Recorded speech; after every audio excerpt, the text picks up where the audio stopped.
Sot është thirrë Këshilli Lokal për preventiv në përbërje të zgjeruar me koordinatorët e grupeve të këshilltarëve, përfaqësues të bashkësive fetare dhe drejtor të shkollave të mesme dhe fillore, me një pikë të rendit të ditës. Informat në lidhje me zhvillimet aktuale në Kumanov ditëve të kaluara dhe sjellja e rekomandimeve dhe konkluzave adekuate. Në këtë mbledhje u sollën këto konkluza dhe rekomandime.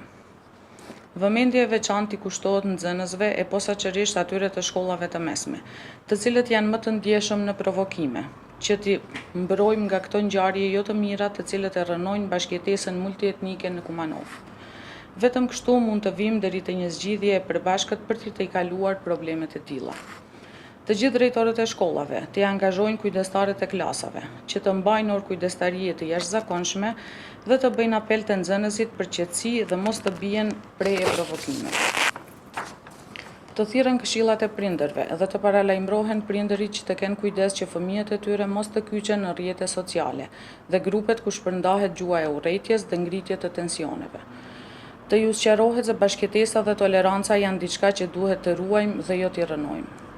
Të kërkohet nga kujdestarët e klasave të paralajmërojnë të gjithë sjelljet e papërshtatshme të nxënësve deri te shërbimet profesionale dhe të mbahet evidencë precize për prezencë të nxënësve në mësim.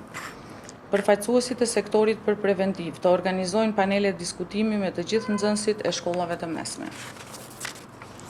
Ministria e Punëve të Brendshme, gjithsesi sektori për punë të brendshme Kumanov, të shtoj kontrollet rreth shkollave dhe rrugëve ku lëvizin nxënësit para dhe pas mësimit. Vëmendje të përqendrohet në hapësirat multietnike të qytetit, të ketë më shumë grupe të patrullimit në qendër të qytetit, në shëtitore, parqe dhe komplekset sportive. Apelojmë të institucionet kompetente për zgjidhje të shpejtë dhe efikase të gjitha rasteve që kanë ndodhur ditëve të fundit, që mos të shfrytëzohen për ngritjen e tensioneve midis qytetarëve të Kumanovës. Faleminderit.